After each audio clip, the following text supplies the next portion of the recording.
Hey guys, welcome to the video, Salt here. Today we're going to be going over the Archgun, the Prisma dual Decurion. But before we start, let's go over our commenter board. The first and top commenter of the last video was GWiz7822, and our recent channel supporters here are Elite Reverser, Whoop-de-Wham, and Nice Bear. Thank you so much for your support. Unique and interesting things about the Prisma dual Decurion is not much really. There's not really any unique traits or properties to this weapon. The only thing that is somewhat unique, I guess you might say, is that it has an innate 1.2 meter punch through, which is nice. Not every weapon has innate punch through, so that is a really nice thing. Now, this is the Prisma version of the dual Decurions, and the Prisma version is the best version in pretty much every way over the regular dual Decurions. So make sure you're looking out for the Prisma version when you're able to pick it up. Before we go over the build, I wanted to go over some considerations I made when I was testing it. So I had first started with what you see here. This is a corrosive cold build, and I thought this would do really good on the Prisma dual Decurions with Frostbite. It's just that corrosive cold requires you to use 3 of your spots for element mods, which is kind of tight. And I didn't really have enough room to fit 2 of the critical chance mods.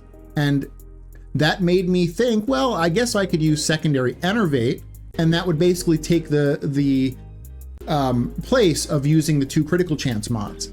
Now, there's a little bit of an unfortunate thing here. Well, it's actually fortunate for us because this is not the build that we settled on, but the weapon itself actually has a 30% crit chance. So it doesn't technically need secondary Enervate. I was really using it just to make up 2 mod slots in 1 arcane slot. Now, on testing this build versus the one we're going to settle on, this build was 10% weaker than the build that we're going to showcase next. But it's still a decent build. It still worked pretty good. It's just that it was 10% weaker, and as you'll see when we get to the second build, it's not going to scale as well because there's nothing here that actually does dot damage. This is the second build I tested today and the one that ended up winning out in the kill per minute testing.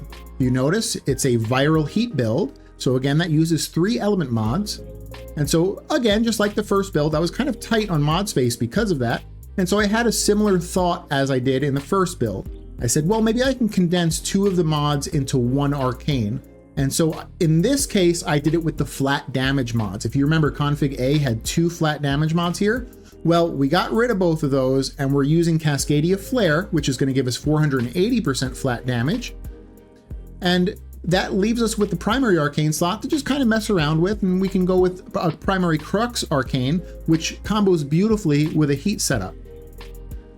Now, something else I wanted to mention is when I was doing the testing between this build and the build I showcased before in config A, I was testing the config B build as corrosive heat instead of viral heat. And the reason I was doing that was because I wanted to eliminate any kind of externals that may mess up the testing. And it's because I was doing my testing in Lewis Circulus, and if you know, Orokin enemies take 50% more damage from viral. And so I didn't want that factored into my testing between the config A and the config B. And so config B during testing was corrosive heat, but the actual build that we're going to be showcasing today is viral heat. But corrosive heat was still 10% stronger than config A, and viral heat is going to be even stronger than that 10%. I don't have an actual percentage there, but it will definitely be stronger than corrosive heat. All right, let's go over the mods now finally. We have prime dual rounds for multi-shot. We have automatic trigger for plus 60% fire rate. Automatic trigger makes a pretty decent flex slot if you had a Riven, and it's just because the Prisma dual Decurions already shoot pretty fast. It's questionable whether you even need automatic trigger. I think the fire rate is still really nice, but if you had a really strong Riven, this could definitely be a Riven slot here, especially if your Riven maybe even had some extra fire rate too, then you could definitely get rid of automatic trigger. Next, we have Parallax Scope for plus 100% critical chance. Remember, on the config B build, we're not using Enervate, so we actually need to increase our crit chance here. So Parallax Scope is going to bring our 30 up to 60, and then Critical Focus gives us another 60%, which I believe is 18, so that'll bring us up to 78% critical chance. So the next mod, of course, is Critical Focus for that plus 60% critical chance and damage when aiming. Hollowed Bullets is plus 80% critical damage. Contamination Casing and Hypothermic Shell are the two 60/60s that are going to make viral. So this is the 60/60 Toxin and the 60/60 Cold to make viral. Now, if you had an external way to make viral already, then instead use Corrosive here, just like I was doing my testing on. So Viral and Heat will be the strongest way to use this, but if you have external viral, then Corrosive and Heat will be the next strongest way. The next mod, of course, is the Heat mod, and we're going to use Combustion Rounds here, which is the big 120% heat. In the Arcane slots, for the primary Arcane slot, we're using Primary Crux. This is on a weak point hit. We gain plus 30% status chance and plus 6% ammo efficiency for 10 seconds, stacking up to 10 times. So that's 300% status chance and 60% ammo efficiency. They're actually both really nice to have, especially the ammo efficiency, because Arc guns, especially when you pull them out as heavy weapons, they're very limited on the ammo you have. And so that ammo efficiency kind of gives you more longevity to have that weapon out. In the secondary Arcane slot, like we were saying before, we're going to go for Cascadia Flare. This is going to deal with all of our flat damage that we need. It's actually quite a bit of flat damage. So this is on a heat status effect. We get plus 12% damage for 10 seconds, and it stacks all the way up to 480% flat damage. This is how you build out the Arc gun, the Prisma Dual Decurions. I hope you guys liked it, and if you did, consider leaving a like and subscribing for future content. So now we'll have a 5-minute gameplay portion showcasing the weapon, and when that's done, we'll come back to the Orbiter and we'll give it its final score and rank. So I'll see you guys again after the gameplay.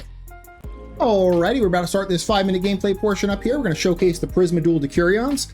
Now, just like the last time I showcased an Arc gun, I am going to be using Protea's Dispensary to help me out on ammo to keep it out. Normally, that's not going to be how you're going to use Arc guns. Well, unless you're using Protea's Dispensary. Most of the time when you use an Arc gun, it's just going to kind of get whipped out for some heavy burst damage, and then eventually you run out of ammo and you'll put it away.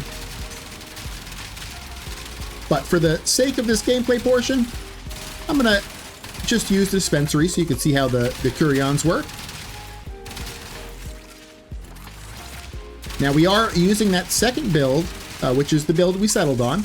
And that's a Crux build, so it's actually pretty ammo efficient. I mean, if you didn't have Dispensary, or I think Lavos has a way to make him have his Arc guns out all the time. It would give you more longevity. You would be able to have your weapon out for longer before you eventually ran out of ammo. Now, if you're in a Necromech or an Arc Wing, then you have unlimited ammo all the time anyway, so you don't have to worry about that really.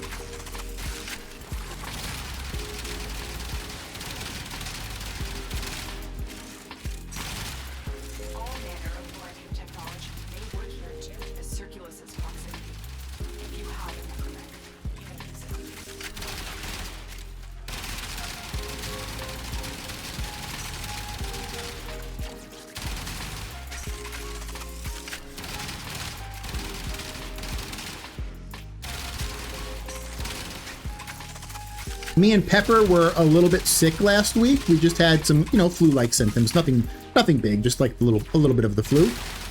So if you noticed, the videos last week were pretty light. I think I only had one video last week on Monday. So I apologize for that. And this week I'll probably have 5 videos every day of the week. I'll have a video out.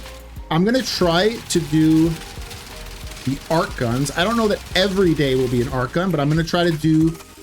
I'm gonna try to get the Arc guns done. That way I can do an Arc gun tier list eventually, either next week or the week after, but depending on how long it takes us to get through the Arc guns. This is our second one that we've done since they've done that update. We did the one from Noko last week. I keep wanting to call that the Arquebus, but it's not. It's Arbucept. That's what it's called. Oh my goodness. I keep always wanting to call that thing the Arquebus. I don't know why.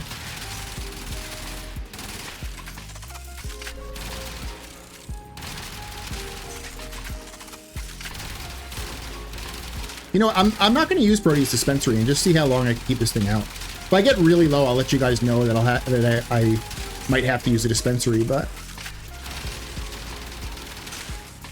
it's keeping up a little bit on ammo here.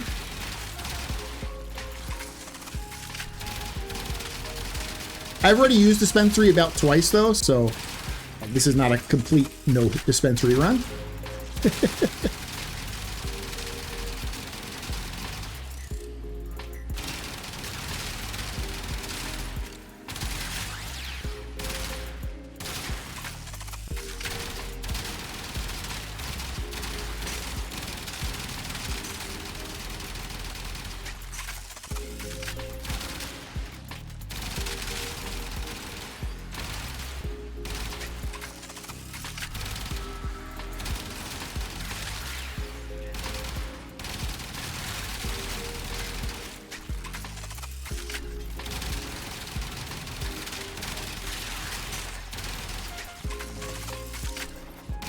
getting a little bit low. If I don't pick up any heavy ammo here, probably going to use a dispensary.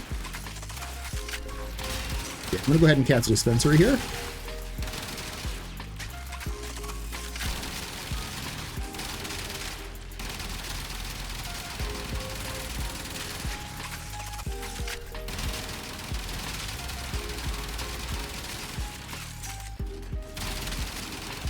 Heavy weapons ammo sometimes drops, but it's really, really rare.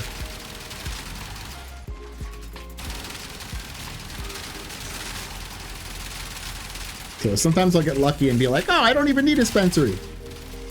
And then other times I'm like, feeling like I need to cast it all the time.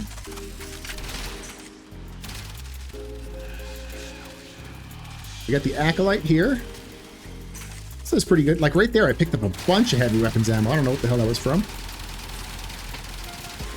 He's down.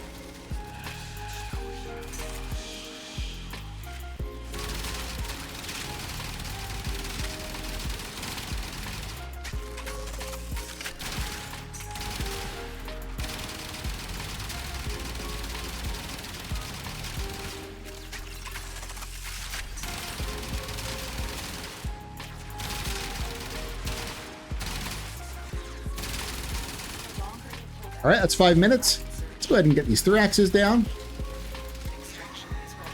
I think we...